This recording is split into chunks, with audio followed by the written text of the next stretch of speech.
Leo ndani ya Bongo 5 Network tunaye Mwijaku.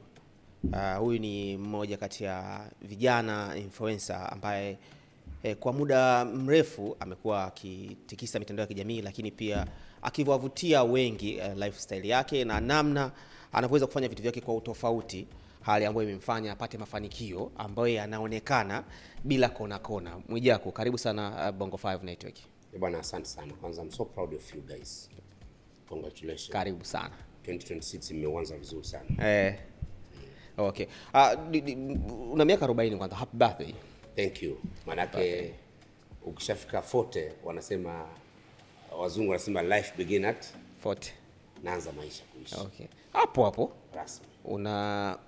Tumeona nyumba tayari, una magari, una familia, una nini, una kila kitu, una mashamba, una nini. Umeshamaliza kila kitu katika umri huo? Nilikuwa na ndoto. Mimi mzee wangu ni mtu ambaye anapush kwenye maendeleo. Kwa hiyo alikuwa ananiambia usifanye makosa aliyofanya mimi. Nimekuja kupata nyumba yangu ya kwanza na miaka 60 sijui ngapi. Sisi tulikuwa tunaishi kwenye nyumba ya kupanga. Kwa hiyo moja kati ya kitu ambacho nilikuwa na kupambania ni kupata baadhi ya mafanikio nikiwa under 40. Yaani kama sijafika 40, kuna mafanikio niyapate. Yaani kwanza nyumba, isiwe nyumba tu, nyumba nzuri ya kuishi. Kwa hiyo unaweza kupambana ukajenga nyumba, tunajenga nyumba kama godown. Nataka nyumba ya kuishi ambayo ni expensive life. Nikawa nataka gari ya ndoto zangu ziwe parking kwangu. Mimi ndoto yangu wakati niko chuo nilikuwa ndoto yangu Mercedes. Tulikuwa tunaita Mercedes, tulikuwa tunaita mnyama. Kwa hiyo nilikuwa na ndoto yani kwenye parking yangu au yadi kuwe na gari Benz tu. Okay. Lakini Mungu amenijalia na gari nyingine. Kwa hiyo naweza nikasema alhamdulillah, ndoto nilizokuwa nimezitaka nimezifanikisha. Before 40 niwe na nyumba zaidi ya 2, niwe na shamba, niwe na gari, niwe na watoto, niwe na yani namlipa mshahara mamangu, namlipa mshahara babangu. Unalipa, umechukua hiyo system ya kulipa mshahara kwa familia yako. Mwezi kwa mimi nakuwa namlipa mama na namlipa baba. Kwa hiyo nilikuwa nimeyatamani ya maisha niyafanye kabla sijafika 40. Okay. Alhamdulillah. Kwa kiasi kikubwa sana nimefanikisha, japo kidogo kuna kitu kidogo lakini siwezi kulaumu, lakini nasema alhamdulillah. Nini kiu yako sasa hapo? Kiu yangu kubwa sasa hivi ni kuingia kwenye kilimo. Okay. Yes, naingia kwenye kilimo rasmi kwa sababu napenda maisha sasa hivi ya kwenda, yani weekend Ijumaa natoka na kwenda, nasema na kwenda shamba. Nakaa shamba bana, narudi Jumatatu asubuhi. Okay. Kwa kiu yangu sasa hivi kuwa na shamba kubwa, nianze kufuga, japo elimu ya kufuga sina.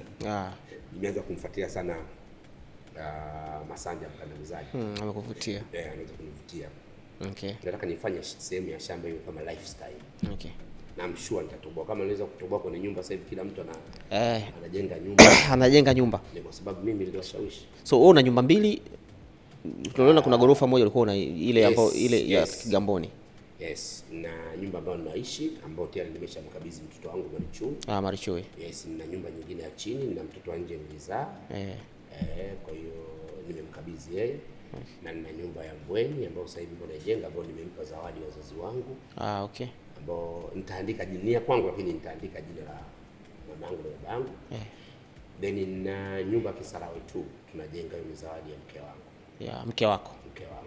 Okay. Japo nimeachana, lakini ni zawadi kwa sababu nimeheshimisha takriban kwa miaka 18. Okay. Okay. Safari yako ni ngumu sana, naweza nikasema hivyo. Utafutaji wako ni mgumu sana. Sio mwepesi. Japo sasa hivi watu wengi wameuvamia kwa sababu nimeweza kusoftisha. Na niliusoftisha kutokana na lifestyle. Baadaye watu wakashtuka sema, kumbe huyu anachotufanya tunaona upumbavu, lakini the guy is making money. Mwana kwa wameshtuka sasa hivi, kwa kila mtu sasa hivi anaufanya. Lakini before that kukuambia nipe product yako ni gari nao Kariakoo, nao Kariakoo, mwanzo watu wajua wewe umesoma hapo, what are you doing? Kwa mimi nilichagua njia yangu. Okay. Na alhamdulillah imenipa matokeo chanya kwangu. Si regret.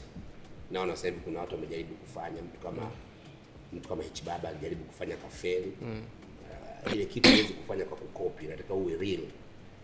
Baadhi vijana wamekuja wamefanya lakini wamefail, wengine wanafanikiwa, wameboa, which is good. Okay. Wewe ni chawa?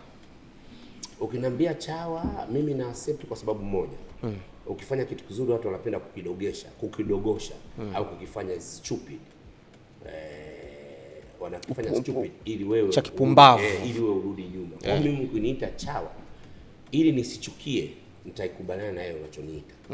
Ili nisichukie. Kwa sababu nikisema nichukie kwa kile ninachokifanya, ukiniita chawa nikichukia nitakiacha.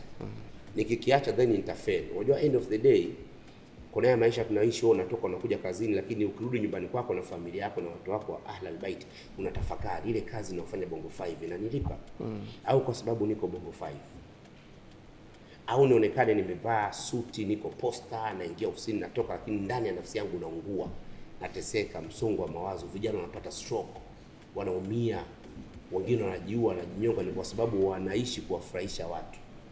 Mimi siishi kufurahisha wewe, naishi kuifurahisha familia yangu na watu wangu wanaonizunguka Ahlul Bait. Mimi chochote ninachofanya kaa ukijua sifanyi kwa sababu ya kumfurahisha Yasini.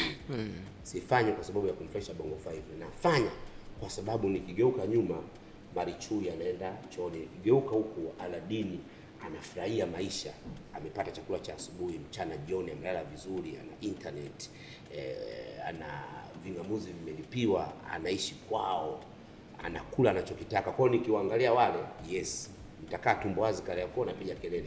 Nitamsifia mtu yote ambaye anatamani kusifiwa. Ukiniita mimi chawa, maana yake wale watu ninaowasifia wangekuwa wapendi. Okay. Lakini mtu ninayemsifia anapenda kuwa proud kusifiwa kwa kile alichokifanya. Okay. Kwa hiyo ukiniita chawa, mimi nasema yes, ni chawa. Marichui unataka apite njia yako? No, ndio maana Marichui nataka nimtoe mtandaoni. Utaki hawe kama wewe? No, nataka atafute life maisha yake. Na mimi nilitafuta maisha yangu kwa sababu historical background. Mimi mjini Dar es Salaam ni mgeni, sina ndugu. Kwa hiyo nilikuja Dar es Salaam kupambana. Kwa hiyo nilijaribu mimi na performance yangu nzuri sana chuo. Niliomba kazi, sihitaji kampuni. Baadaye niliambiwa una interview umefanya vizuri, you have confidence, performance nzuri, lakini wakaniuliza who is behind you? Baton ni nani? Kwa hiyo nilikosa kazi kwa sababu nani yuko nyuma yangu? Babangu ni nani? Babangu ni ustazi mmoja tu huko, no one knows him. Kwa hiyo hivyo vilinifanya nikose kazi, nitafute jina, nitafute power. Ndio maana umeona wadogo zangu sasa hivi wanaishi maisha mazuri kwa sababu wakifanya interview, bwana mimi ndio wako Mwijaku. Mdogo wangu mmoja alikuwa meneja yangu, sasa hivi ameajiriwa kampuni kubwa tu. Okay. Mwingine wa kike ameajiriwa kampuni kubwa tu, lakini bado anasimamia kazi zangu. Kwa hiyo wao wameteleza kupitia nyuma yako yuko nani? Bwana mimi kaka yangu ni Mwijaku. Oh, Mwijaku. We know him. Kwa hiyo wana trust uwezo wake kutokana na mimi jina langu. Okay. Umekuwa ukiishi kwa kuzungumza maisha ya watu. Sio kuzungumza, kuyasema. Yes. Kuyasema. Kuzungumza ni kuyasema katika mazingira ambayo wakati mwingine wao hawahitaji kusemwa. Nani alikuwa anahitaji kusemwa wakati mimi namsema? Umezungumza kuhusiana na Diamond, yes. Harmonize, yes. Watu mwingine Alikiba. Ndio. Wakati mwingine umekuwa ukipishana nao. Ndio. Kwa namna moja yote imewahi kukuathiri direct moja kwa moja ukawa umejilaumu kufanya hivyo? Siwezi kujilaumu kwa sababu mimi kwa imani yangu kila mtu ni mchunga na kila mchunga ataulizwa alichochunga. Natafuta neno la Kiarabu limenitoka, anasema katakhatwa kashababi wataghasha kama shibu fa atama la yaisa la yamdu. Sitaki kuja kuulizwa, sitaki kuwa mchunga niulizwe ulikuwa karibu na Yasini wakati Yasini anafanya zinaa, ulimkumbusha? Imani yangu inanituma hivyo, kila mtu ni mchunga na kila mchunga atauliza alichochunga. Kwa mimi marafiki zangu, watu ambao karibu, nilikuwa nawakumbusha. Mtu kama Mwambino ni mzinzi. Okay. Kwa nani atamkumbusha uzinzi? Wadogo zako wanamuogopa kwa sababu yeye ana pesa kuliko wadogo zake. Mimi leo mdogo wangu hawezi kuja kumshauri Mwijaku, sitaki uvue shati uende barabarani kutangaza bidhaa kwa sababu ananiogopa, kwa sababu I have money. Mimi nina hela. Okay. Riziki kuwazidi wao wadogo zangu. Sio hela ya kuwazidi kama wewe siwezi. Yaani kuwazidi wadogo zangu na hela. Okay. Hawezi kuinua mdomo kuniuliza kitu. Likewise kwa Mwambino. Ndio maana wadogo zake wako tayari kuwa makuadi kumfurahisha kaka yao wapate simu shilingi 10 shilingi 20. Kwa hiyo lazima apatikane mtu kama mimi. Nasafiri naye kwenye ndege masaa 6. Kwa nini simshauri? Sasa wakati mwingine binadamu unaweza kumshauri private afanye kazi. Kwa hiyo unakuja kwenye media unamshauri acha zinaa. Harmonize nilimshauri acha ujuaji. Alipotoka uchafuni alikuwa anafanya collab na kila mtu, nikamwambia utakuwa kama Mabumunda. au chewing gum unaliwa unaisha utabu. Alikuwa anafanya collab mara Dully Sykes, maana kafanya nani, alifanya collab nyingi. Nikamwambia msanii mkubwa sio anakuwa kwa ajili ya collab. Nilimsema acha zinaa, zinaa inakurudisha nyuma. Huyu hapo ameacha zinaa, sasa hivi mambo yake mazuri. Okay. Alikiba nilimshauri mrudie mama mzazi mwenzio. Upate nuru ya maisha. Kuna msemo unasema mpumbavu hujifunza baada ya kuumia. Umeachana na mke wako Halis. Na mara kadhaa umekuwa ukikiri ni usaliti. Umekuponza mpaka kufika hapo. Ujuaje? Wewe ni mpumbavu? Of course, naweza nikasema upumbavu wa mapenzi, ushamba, ulimbukeni, ujuaji mwingi mjini, kuishi ustaa imeniponza. Nilijisahau kwa mke wangu sitaki kuwa star. Sitaki kusema mademo ananidie. Kwa nilikuwa mpumbavu mwenyewe. Kuishi ustaa kwenye familia ambacho kitu chako wengine wakute. Kuwa star huko nje, sio kwenye familia yako. Unadhani ulikuwa unakosa nini kwa mke wako mpaka usaliti? Yes, nilikuwa sikosi kitu, lakini ujuaji, kuona DM nyingi, nikifungua DM 2000 mtu anakuambia Mwijaku naomba kukuzalia, Mwijaku I love you, I like your lifestyle. Zilinitoa kwenye reli. Kwa sasa na mkwaza mwenzangu. Kwa sasa unamuomba radhi. Unaweza kumbuka umemsaliti mara ngapi? Utumie platform hii kwamba kumsaliti sijamsaliti. Sema kwa interpretation ya kwake nilikuwa na entertain watu kwa jibu DM, which is very bad. Kwa mimi hapa kwanza sijawahi kumsaliti mke wangu. Hilo kwa wewe naweka clear. Lakini umekiri hilo? Yes. Kwa maana kuja na interpret kusaliti kwake. Mimi nikiflat na wewe. Nikiflat na mwanamke maana tayari pale ni usaliti. Wewe ni Muislamu. Yes. Na Waislamu kuna namna tu ukikaribia dhina ni kama umezini. Yes. Umezini. Yes. So ulichokifanya ni kama umezini. Yes. Kwa sababu kunentertain mtu, kutoka na mtu dina ni sawa umezini. Yes, kuspendi, kutatua matatizo yake. Ni uzinifu. Yes. Kwa umezini na wangapi?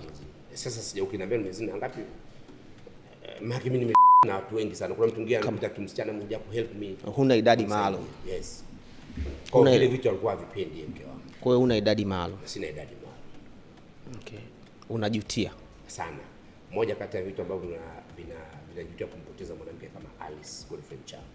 Na naweza nikasema ni miongoni mwa wanawake very potential kwenye maisha yangu. Alinishika mkono pale ambapo nilikuwa nahitaji mtu anishike mkono. Wewe unajua historical background yangu. Kuna kipindi watu wakaniona kama najidhalilisha. Fanya kazi ya hovyo, kazi ambayo haina thamani. Lakini nilikuwa nikirudi nyumbani ananirespect na ananiheshimu. Anafua nguo zangu nilizokuwa navaa kwa ajili ya matangazo, nguo ya Kimasai yale, mafulana manini anayathamini. Kwa ni mtu ambaye alinishika wakati I'm nothing. Alinishika wakati yeye watu wakimnyoshia kidole wasema wewe ni CPA holder, upo kwenye kampuni kubwa, why your husband is doing 1 2 3 4 5 6. Aliweza kunidefend. Msiniongelee kuhusu maisha yangu, tuongelee kuhusu kazi. Am I performing or not? If I'm performing, leave out my family. Kwa hiyo aliweza kunidefend even kwenye familia yake. Wazazi wake walimweka chini, are you happy with your lifestyle? Kwa hiyo aliweza kunitetea. Ni wanawake wachache ambao wanakutetea kwenye familia yake. Ni wanawake wachache ambao wanakutetea mbele ya watu wanafanya nao kazi. Naweza nikasema mmoja kati ya wanawake ambao mimi naamini hadi sasa hivi nasema sijampoteza.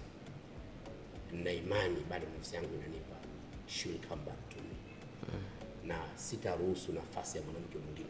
Yaani endapo ataamua ku move on completely, natangaza. Yaani ukiona nimekutongoza mwanamke wa aina yote jua nakudanganya. Hautakuwa na moyo. Yeye alinikuta navaa nguo za mtumba. Cadet. Natembea kutoka THT mpaka Morocco hapa. Kupata magari ya kutoka kwenda Mwenge kwenda chuo kikuu.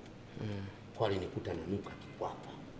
Lakini aliweza kunivumilia. Kwa hiyo mtu yote atakayekuja sasa hivi atakuja kwa sababu I have something ambayo siwezi kuentertain.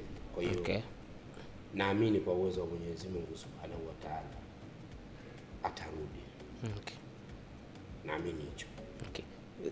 Scenario kama ya kwako imewakuta pia marafiki zako. Tunamuona hatutaki kuzungumzia kwa sababu lakini tasnia na ndo maisha yetu. Stutibega ulikuwa naye kwenye shughuli yake. Hivi karibuni naye ametarakiana na mwenza wake ikiwa ni siku chache sana. Moja kati ya watu wapumbavu naweza nikasema ni mshikaji wangu. Wote nyinyi ni wapumbavu kwa sababu mimi sio mpumbavu, yeye ni mpumbavu. Mimi nilichukua takribani miaka 5 nikafunga ndoa na Alice. Moja kati ya watu ambao wamenistaajabisha, uweze kushindana na mwanamke. Yaani mimi siwezi kuonyesha I'm happy, I'm moving on, nimesucceed kwa ndoa ili nikuumize wewe. Chidi Mapenzi alichofanya alikuwa anafanya utoto kushindana. Suti Bega. Wewe umenitaja jiwe Suti Bega. Wakati kwenye harusi yake nilikuwepo. Nilimwambia unapo sign hiyo karatasi, jua hapo umesaini kila kitu kinakuwa ndani ya milki ya familia. Nilikuwa naongea kama utani, lakini ni call to action. Are you okay? Yaani pale nilikuwa namkumbusha kama if you are not, usisaini. Huwezi kumtongoza mwanamke mtandaoni.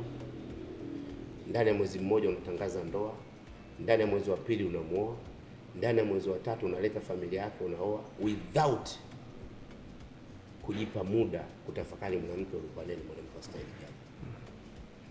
Ila alifanya kwa mhemko wa kumuumiza mwanamke ambaye alikuwa anaishi naye anatarajia kumuoa. Okay. I'm sure alifanya mistake kubwa sana.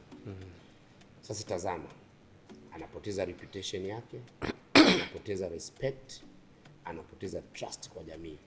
Kwa mistake moja tu ya kuoa ili kuwafurahisha watu wanaozunguruka, washikaji, ni mkomoe mwanamke wako. Usioe kwa sababu ya kuwafurahisha watu. Usioe kwa sababu ya kumkomoa mtu. Usioe kwa sababu ya kumuonyesha mtu umemove on. Usioe kwa sababu ya kumuonyesha mtu you're happy. Oa kwa sababu unahitaji ndoa ili utulie. Kwa hiyo naweza nikasema my friend Suti Bega ni moja kati ya watu wa hovyo kwenye maamuzi ya kuingia kwenye maisha ya ndoa, na anakiri Suti Bega mwenye kwenye kichwa chake. Tuko hoteli moja tunaenda kuoa, nilimwambia unaoa kwa sababu yako au unaoa kwa sababu kutufurahisha sisi? Nilimuuliza akiwa na ule nani ule anauzauza mawigi aitwa nani? Jonijo. Tulikaa na Jonijo. Nikaambia umetuita hapa unatuvisha makanzu. Unaoa kwa sababu ya kutufurahisha sisi au unaoa kwa sababu nafsi yako umeona unahitaji mke ili kuongoza kwenye mafanikio? Nisikufiche. Huwezi kufanikiwa kama una mke sahihi. Kweli kabisa. Huwezi kufanikiwa kama mke sahihi. Mimi am so proud of mke wangu. Hapa nilipo naweza nikastack muda wote kwa sababu kama endapo yatonipa nafasi. Okay. Naweza nikastack 100%. Okay. Lingine labda kwa sababu pia tumekutambua kwa muda mrefu pia kwenye radio. Jana nimeona comment ya Mariam Kitosi Crown akiwa akisema amekumisi sana. Yes. Leo narejea. Yes, kwanza bado mimi ni mwajiri wa Crown, lakini la pili tulikuwa na taharuki hapa katikati ya tumetoka na uchaguzi, kwa na taharuki kidogo, taharuki ambayo ileta sintofahamu kwa hata mwenyewe nilikuwa naogopa kuonekana niko wapi. La tatu, watu wengine wakasema bwana Mwijaku huna stakabadhi. No, mimi namshukuru Ruge Mutahaba, nilianza kutangaza jahazi alinifundisha kwa nilisoma na diploma ya journalism. Yes. Kutoka chuo gani? DSJ. DSJ iko wapi? Sasa wakati mimi nasoma ipo kule nje ya kwenda Buguruni kwa Dr. Ilala kule kabla hawaja shift. Mshapata na kama utafuatilia kuna wanafunzi nilizosoma nao nilikuwa nahudhuria pale madarasa. Kwa sasa kwa changamoto iliyotokea ikabidi mimi ni step out kwa sababu watu walikuwa na mention watu wanaohitaji. Kwa changamoto kwa nikasema sitaki kujulikana physically niko wapi. Okay. Yes, kwa hiyo rasmi nalitamani kurudi tarehe 1 lakini najiweka sawa. Unapoingia kwenye mic physically mentally utakuwa uwe fit. Nimepata changamoto na mke wangu. Nasubiri nijitreat, nivae, nikubali taratibu. Nikubali au back. Uko tayari kumuona mwana saikolojia ama utajiweza? No, kwa sababu mimi na imani jambo lako lote ukimtanguliza Mungu.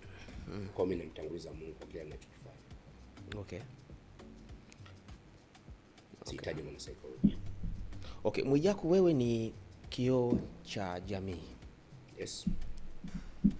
Baba wa watoto wawili akiwemo wa kike Marichui. Alafu bahati mbaya japo mtoto wangu wa pili amemjui pia ni mwanamke. Sawa, Marichui. Unajisikiaje kuwa sababu ya wale mabinti watatu kuwa jela kwa ajili yako, wakati ilikuwa huwe muongoza njia kwa kuwaongoza? Ukisema najisikiaje, mimi sihusiki. Labda ungenipa evidence ya kuonyesha mimi kweli nina mahusiano. Leo fungua account yako ya Instagram. Nakuja huko. Fungua account yako ya Instagram. Andika Mwijaku. Ngoja nakuja popote utajibu. Andika Mwijaku. Atakuja Mwijaku wangapi? Sawa. Kamanda wa kanda maalum ya Dar es Salaam. Yes. Murilo Jumanne Murilo alikutaja Mwijaku na jina lako la pili. Watuhumiwa 4 wamekamatwa,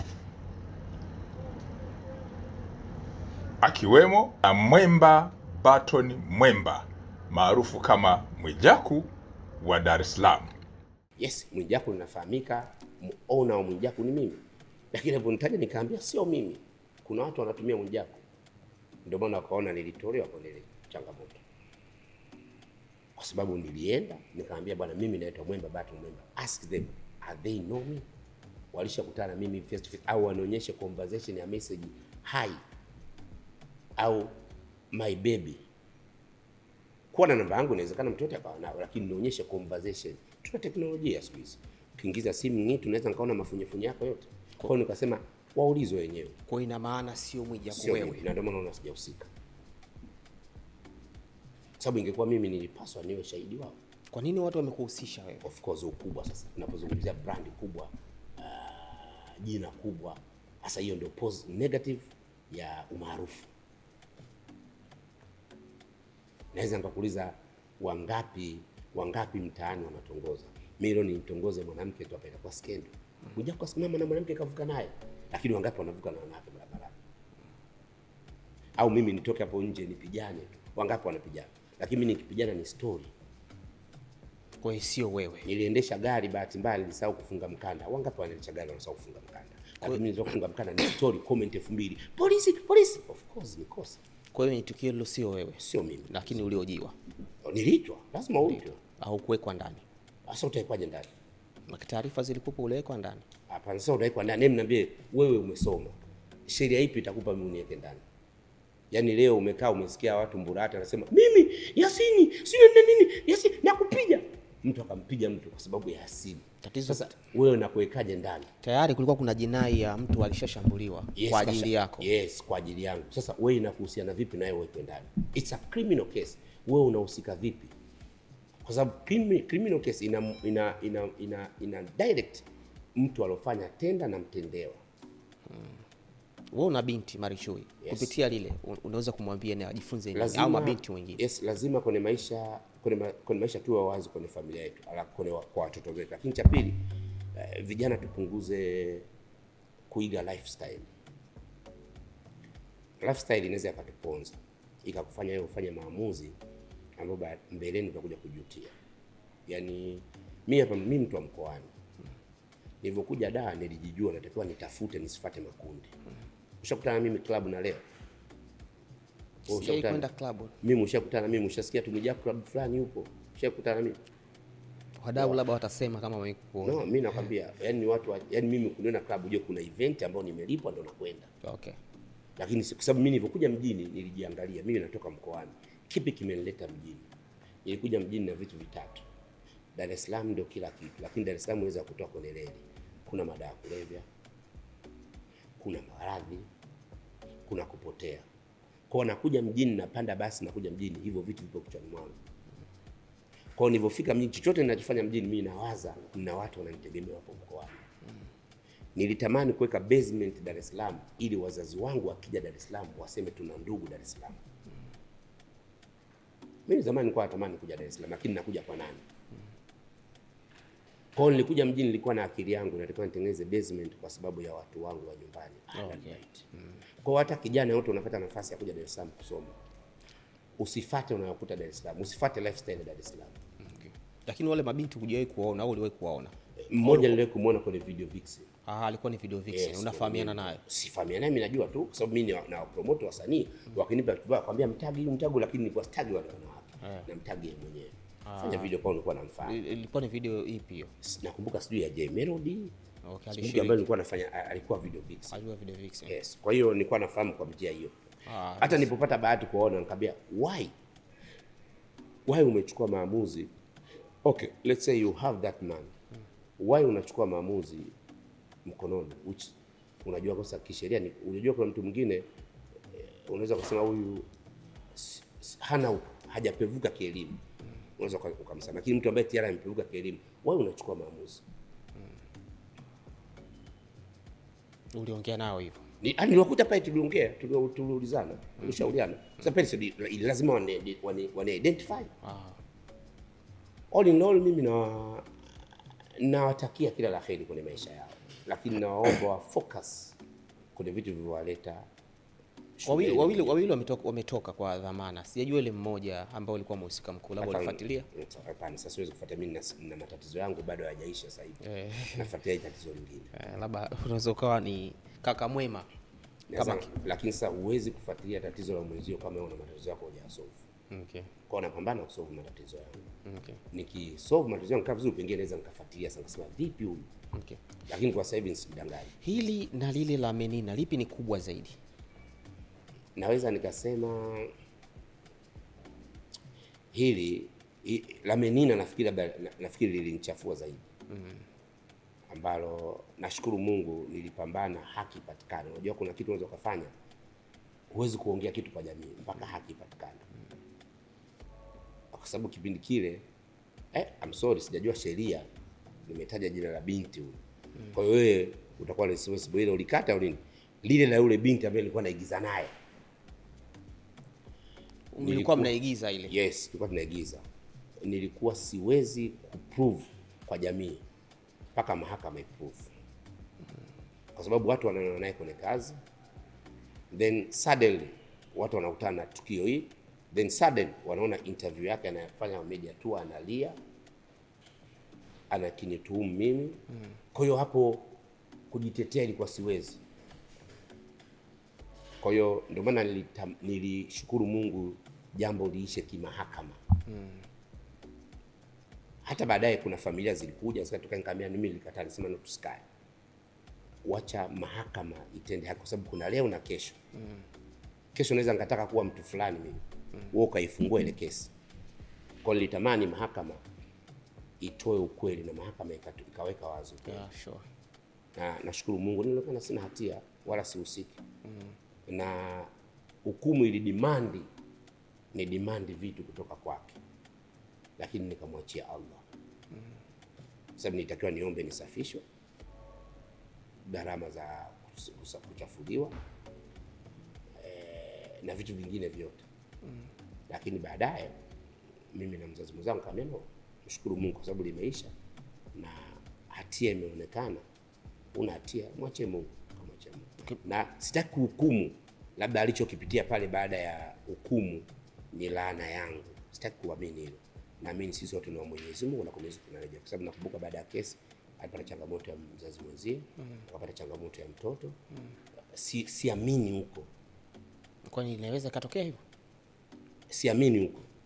Ila ukidhamiria kumpoteza mtu kitu ambacho hajafanya, kwa imani yangu huwa lazima virudi. Kwa unamaanisha siamini hicho. Siamini hicho. Hayo umesema wewe? Yes, ndio maana sasa, kwa sababu dhana kubwa watu wengine wanasema, kwa juzi nilipokea simu ya mtu mkubwa na amepotea. Ni kwa sababu ya kungameno. Mtu ajipotee ni mtu kuamua kufanya kitu. Ukisema amepotea unakosea. Mimi yake nina milki ya riziki, sina milki ya riziki. Mimi naambia tu kila kitu kina riziki. Kwa hiyo kuna mtu mwingine anakukoti mtafute nini na bla bla, no. Kwa hiyo mimi naamini kuwa mahakama ilitenda haki.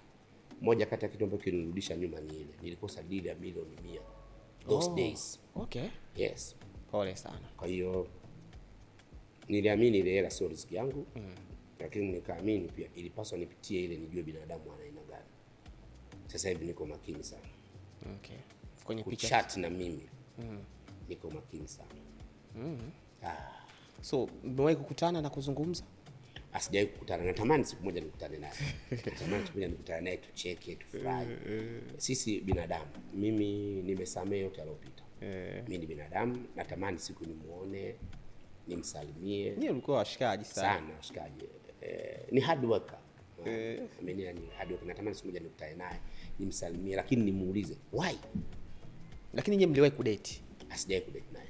Okay. Ila kama utafuatia interview yake alitamani kuolewa na mimi. Kama utakuwa Nakumbuka. Yes, kuna interview yake alisema alitamani kuolewa na mimi.